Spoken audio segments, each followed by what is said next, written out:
Alright, let's get this over with. Yes, I am excited. Yes, I squealed when I saw the trailer. Yes, I shrieked when these developers just casually dropped some of the biggest lore bombs in the game so far. Yes, this statement alone is enough to make me connect way too many dots in this game. You get the drill, this livestream just gave me way too many things for me to think about, and of course, I am here to talk about it.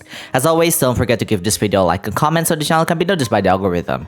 My name is Glitchxcity and I make lore and commentary videos on this channel to keep you company. Before we continue, I just want to let you guys know that I am opening art commissions on Vgen. If you're interested in supporting this channel, click the link in the description or pinned comment and check my portfolio there if you're interested. Alright, now back to the video. Now remember, there will be my opinions and theories sprinkled along the way. You don't have to agree with me, but don't be offended over disagreements or opinions whether from the video itself or from other comments.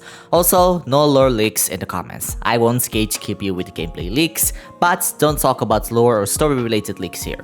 So, first things first, we have more elements revealed for the rest of the casts except Noi because he will not appear in 7.0. These characters are Valerie, Mitya, and Danica, where all of them wield electrovisions while Danica wields the Stellar Linchpin variant. Gameplay wise, I don't understand why they made full electro characters in Snezhnaya while Cryo only has 3 so far. Regardless of what they'll do in game, I find it fascinating that Valerie wields an electrovision considering he is a Fatui himself. For a brief reminder, Anastasya modifies visions to become delusions, which is apparently the stronger version of vision but consumes your life energy when you use them. Not just any Fatui members can wield this item, and only those who are within the higher ranking can retrieve them. Some of the enemies we encounter during our journey also wield this item, so it's interesting why Valerie doesn't wield one. Although, it's also possible that he is not using them at the moment because most of the Harbingers still own a vision while having a delusion at the same time. This likely goes the same with the deaths, but again, we'll see how it goes. Regardless of what it is, I am curious if we'll ever learn more about delusions because the last time we ever encountered this object was from Emily's story quest. Yeah, you remember her? She's also entering the free Constellation yearly event. Kinda weird they refused to add Yalan, Kazuha, and Alhaitham into the mix when they're barely meta nowadays. Oh well, C6 Alhaitham well spent. Alright, let's get into the actual lore. So, I think it's important for you to know that the developers casually dropped a huge lore that the Khaenri'ahns are the descendants of Anastasya. I wish I was joking, but no. Literally told us just that. That knowledge alone is enough to dot all of the theories we had for the past few years of this game, and just know that every speculation I made in this video will all tie to this statement specifically, so bear that in mind. Anyways, the developers told us that Snezhnaya used to be lush and green. This is actually revealed to us in Flizz's ninja weapon, where TSARITSA and his brother used to co-rule Snezhnaya together. However, the sibling had a tragic quarrel, causing TSARITSA to accidentally kill his own brother and turning Snezhnaya into the land we see today. Judging from what the developer said, it seems this quarrel might be related to the funerary year, or at least sometime around it, considering according to the scribe box you can find at Dragonspine, Khaenri'ah was created near the time when funerary year ended. Before I get going with this, I just want to let you guys know that I don't watch any other videos. I haven't watched Cat, I haven't watched Minsliff, nor I look at leaks making this theory, so I don't know if this was ever mentioned or not, other than I saw Cat's thumbnail and dismissed it. But after I thought about it again, I think this child here is very likely to be TSARITSA. If not TSARITSA, then it might be his brother, King of Midsummer Oak. The thing is, they say the Khaenri'ahns are the descendants of Anastasya, so obviously from that statement, Anastasya, to some extent, is the first Khaenri'ahn. From that statement alone, it made sense why Anastasya wanted to rebel in the first place, because Phaenix essentially mass murdered her descendants and eventually, yet indirectly, murdered her own son through summoning the Archons to Khaenri'ah. This alone should also stand against the ideal of love to begin with, where TSARITSA essentially murdered his own children. Another thing that is interesting about these brothers is the fact that they actually have more lore than from Flintz's ninja weapon, and that is the Midsummer Berry. This berry's lore is very interesting because it can only grow during spring and summer, which could explain why it can only grow in Notcry. The region is technically Snezhnaya, and since this fruit seems to originate from Hyperborea, it might be the reason why not Cryo is the only place it can grow because there's no snow in that region. Anyways, the point is this line here. There is a tale that tells of the endless struggle between the King of Winter Isley and the King of Midsummer Oak, twin monarchs that slay each other as the seasons change, returning from the underworld to rule in turn until the end of time. If we look at this in literature, it's basically a myth of how seasons change, but we know this game is usually not that simple. Instead, this could be quite literal, and with Anastasya's lineage reveal, it could mean that these two became the ancestors of the royal bloodline that eventually founded Khaenri'ah. It's a bit bold of a theory, I know, but I think there's more story to this. You see, Belitsar, or Monomaque as his real name, did not kill his brother because he wanted to. Instead, Flintz's ninja weapon states that he accidentally killed his brother over a tragic quarrel.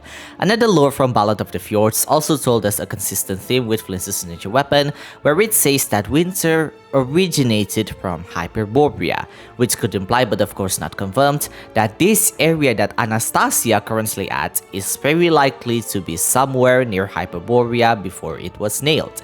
The city fell into the underground, but its surroundings on the surface became winter, which could also imply that the twins fought during the funerary year and one of them died during the war, causing the land to be frozen. It also explains why this story survived at all.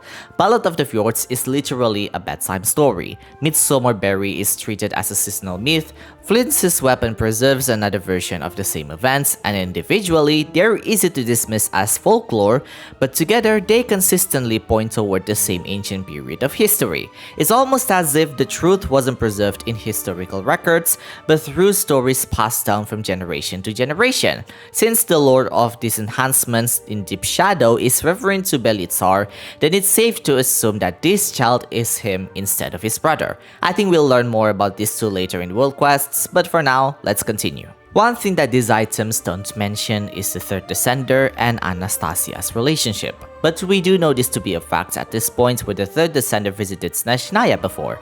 The developers say so themselves and is also recorded in Hymns of the Far North as well. Now, I saw some theories saying that the first angel Koitar might be Anastasya herself.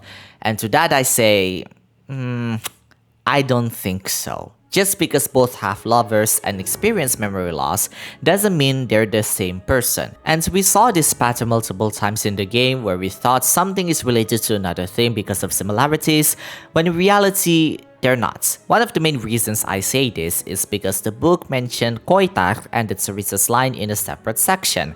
Not only that, Genshin's storytelling is usually not as obvious as we first thought at first glance, so the possibility, for me at least, is unlikely. However, I would buy the idea that the two work together at some point, or even right now, since they share the same goal, taking down VIII. That being said, the memory loss is an interesting detail that we shouldn't ignore because as far as I know, the Chinese localization of Sudden Snow said a different line from the English localization, saying that I even doubted whether it really existed than whether it was ever true at all. This works quite well with Disenchantment in Deep Shadow's Circlet lore where Belitsar never even met his mother, but it implies that he had somehow recalled this memory that he had, just that he couldn't fully remember it. He also found an adoptive daughter who was later named as Axinia, but we'll talk about this in a bit. The point is that there might be some memory alteration in Snezhnaya, and it makes Ronova's scene cutting off a photograph makes more sense now, because the one who did it is very likely to be her. Whether she did it before or after VIII tasked her to do that is currently unknown, but I think it is very possible. Remember, the fact that VIII wanted everything related to the pre-Archon era to be forgotten is not a new lore, and this is something that happened to Orobashi where he reached before Sun and Moon and was offed by Raiden Shogun under the orders of VIII. Considering the acts of rebellion seems to stem from Hyperborea, it's not that surprising why this nation specifically seems to be experiencing the most memory alteration. Of course, assuming if this theory is true at all. But let's say if that's the case, then why did Celestia even bother to give Snezhnaya a cryognosis and the cryo throne? Well, we actually got a subtle hint in this enchantment in Deep Shadow, although I would say this is a speculation rather than a hint, so don't take this to heart yet. But it seems Belitzar wanted to take the cryo throne based on the Goblet Pieces lore by any means necessary, or in other words, forcing himself to obtain one in hopes to free Snezhnaya from this everlasting winter. You see, according to Piero in the trailer, Snezhnaya was never given favor by the gods, and I think this made sense because this is also where Hyperborea resides, literally a nation that is shown wanting to rebel in the first place. The artifact set mentioned vacant seat, and the first thing that came to mind are two things: Phaenis' ruling and the Cryo throne. For now, I don't believe it to be Phaenis yet because they were the one who made the gods fight for the throne in the first place, so my best bet right now is the Cryo throne. Here's the important thing that you need to remember: authority, Gnosis, and throne are three different things.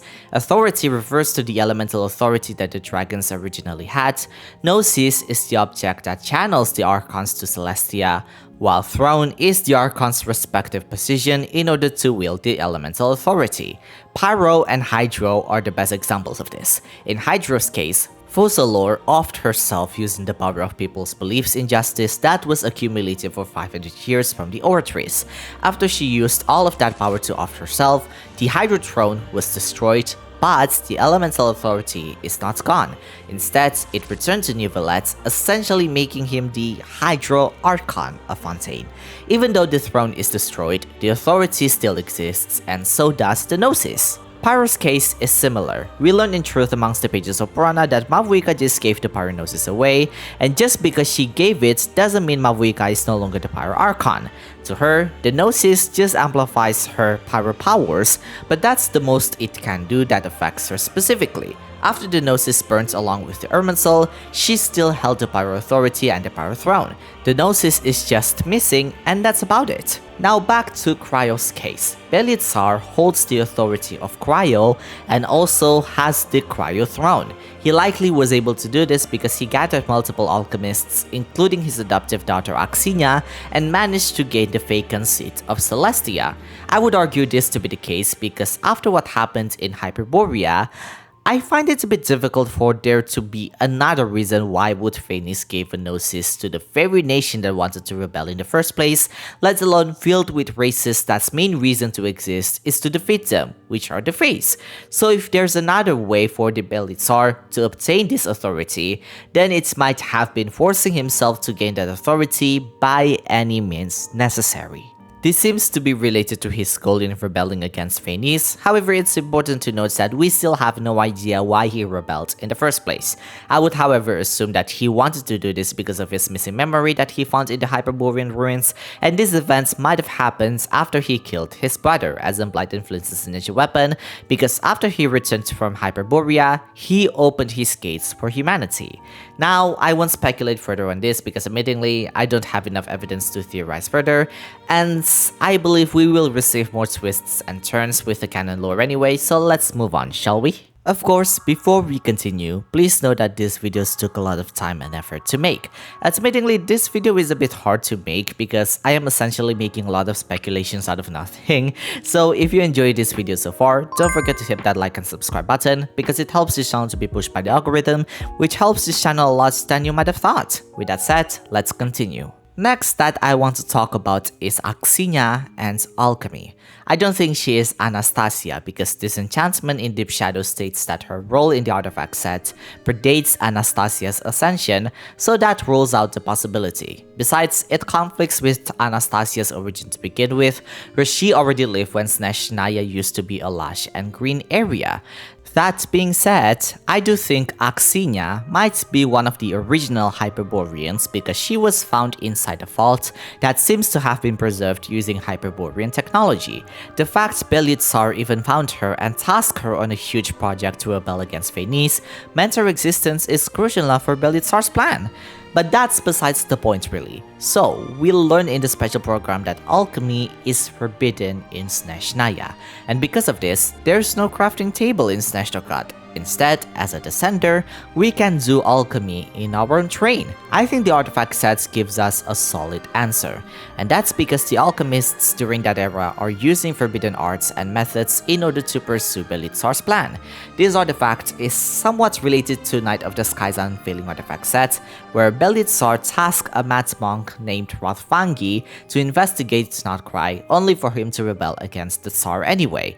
Now, I'm not saying that the dark-haired alchemist mentioned in Disenchantment in Deep Shadow is Rothfangi, but I do believe he contributed to some extent to the ban of alchemy, since he also created monsters himself using the Wild Hunt. Anyways, monsters that we'll face to obtain Odette and Alosha's materials seems to be the creation of the dark-haired alchemist mentioned in the artifact set, as they actually fit the description really well. This area that the developer showed us as a preview seems to be related to this alchemist, which is the Flame Feather Valley. There are strange creatures in this area, which seems to be the same place, or at least near the place where we'll face the overworld boss. You see, I find it interesting how alchemy is banned in Snezhnaya, yet the very same person Anastasya talked to at the end of Sudden Snow is no other than Rhindaughter, who is the alchemist that is obsessed with life, is fused with the ruler of life Nabirius, and not only that, notoriously known for being one of the main reasons why the cataclysm happened. Now, do I think Anastasya wanted to make the second cataclysm? Absolutely not, and in fact, the ban is actually quite recent after the Fatui was established shortly after the cataclysm happened. Remember, Chemia is also the main trigger why the cataclysm happened, so the ban makes a lot of sense, and if anything, Anastasya wanted to rebel without making Snezhnaya as the second sky area. That's why it was banned. So the fact she's talking to the expert of alchemy is definitely interesting in so many ways. But I think there's also a good reason why. Perhaps the fact that Anastasya is basically the great-grandmother of Rhindaughter. She might have come to aid Anastasya in the first place. Remember what she said in God's Limits trailer. The heavenly principles have yet to awaken. If I were her, I wouldn't pass on that opportunity either. That being said, it's possible instead of creating life using other means, Anastasya wants to use the authority of life to rebel since it's still played within the rules. Remember, Anastasya wants to transcend the rules, not break them. She likely knows that completely breaking them will put Tevat into ruins, so she plays around it. So far, Anastasya was never implied to use the power of the Abyss to rebel, and it seems it continues with this, and she instead mastered the power of the third descender, which presumably is said to be her lover. Now the next topic is not necessarily speculation, but rather an expansion of ideal of Snezhnaya and Anastasya, which is love. Love is something that has been a recurring theme ever since Belitsar became the first Cryo Archon. We learned that Axinia is his adoptive daughter, he opened his gates for humanity after returning from Hyperborea, he showed his mercy towards his enemies, and many more. However, one crucial thing that is tied with love, at least in Genshin, is irony. This has been a theory within the community for some time because a lot of the playable casts experience some sort of irony when receiving their vision. For example, Diona became a bartender even though she hated alcohol, Tongyun is an exorcist that never exorcised an evil spirit because of his pure yang energy, Ayaka never have true friends despite being loved by her people, Wriothesley became the Duke of Fortress of Merrypits despite being an inmate, and many more. Now at first glance, that's true. These characters experience ironic life events that made them receive their visions. However, there's actually a far deeper connection to Cryo when it comes to these characters, and that is the irony of love. When I say this, these characters still showed love to the world that continuously rejected them, even if they actively or indirectly avoided it. Let's take the previous examples again. Diona became a bartender even though she hated alcohol. Because of Kaliroa's blessing, anything that Diona created will become a delicious drink. Strangely enough, Diona's main reason to become a bartender is so her father can't stop being an alcoholic, yet her father eventually fell in love with Diona's drinks. Chongyun's case is similar. He trained to become an exorcist, yet he never purifies any evil spirits. Technically speaking, Chongyun is literally a walking talisman because evil spirits immediately run away before Chongyun could ever approach them. Ayaka may never have true friends aside from the Traveler, but she diligently does her job as part of the Tenryou Commission in regards to Inazuma's government, and she does this after she and her brother lost their parents.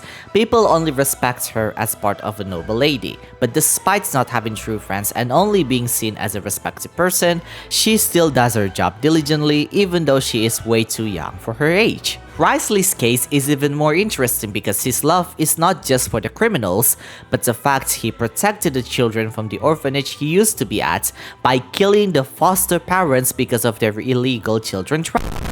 We can even count Citlali in this case, not because of her tsundere behavior towards the Traveler, but because she loved Ororon despite his incomplete soul. We learn in Natlan's Archon quest that he was about to be sacrificed and Citlali didn't necessarily approve nor she denied it either.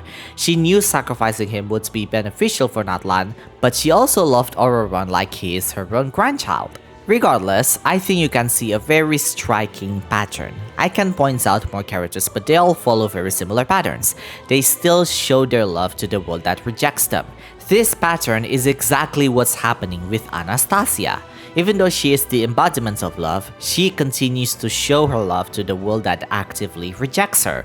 Snezhnaya has never received the favor of the gods, or in this case, VIII, yet Anastasya continues to shower her people the love that they deserved, whether in terms of survival or even creating a whole new world that is free from the shackles of the heavenly principles.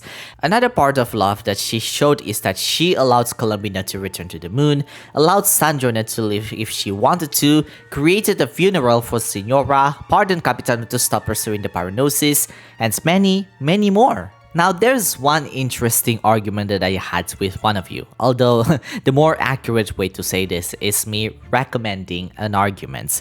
I am well aware that not all of you are on the Fatuiza side and are siding with Venice. Since I always see both sides of the spectrum, I actually suggested that even Anastasya failed her own ideal because if Khaenri'ahns are her descendants, why did she not stop them from tampering with the Abyss? Let alone the Abyss is the main antagonist of this game. That is an established fact that we learn in the Moon questline. So why did she not do anything when the Khaenri'ahns rebelled in the most gruesome way possible? If love truly has always been her ideal, then out of everyone, Anastasya should have understood how dangerous the Abyss was. That raises an interesting question. Why was there seemingly no intervention before everything spiraled into catastrophe? Now for that, I can't really answer that question because there are so many ways we can interpret this. For one, she might have deliberately allowed it. Second, she may have tried to stop them but no one listened, or perhaps something prevented her from intervening. However, I have a third possibility, and it was due to the fact that she couldn't remember her memories. Whether she forgot Khaenri'ah's true history, her own descendants, her lover, or something else entirely, anything is possible. However, I love the idea that she might have not been aware that the Khaenri'ahns are her descendants. Belitzar couldn't even remember his mother, and whether his mother is Anastasya or not, it stops feeling like an isolated incident and starts looking like a recurring pattern. That being said, I think they will address this in the next update, and I think we might receive a very good reason why. Remember, Piero joined Anastasya because she is the only one that can understand his pain as per the Pale Flame artifact set, and Piero also knew that the Khaenri'ahns are not innocent either. I'm sure we will learn our answer later, so I'll stop this topic for now. That said, there's one more thing that I want to mention before we get to Ronova and Paimon. Somehow, I can't help but return to the civilization again. Kron Aria. The first time we actually saw this is from Renes's notes at the Tower of Ipsissimus, where he states Tevat is experiencing four samsaras: Hyperborea, Natlantia, Remuria, and what we are experiencing right now, Kron Arya.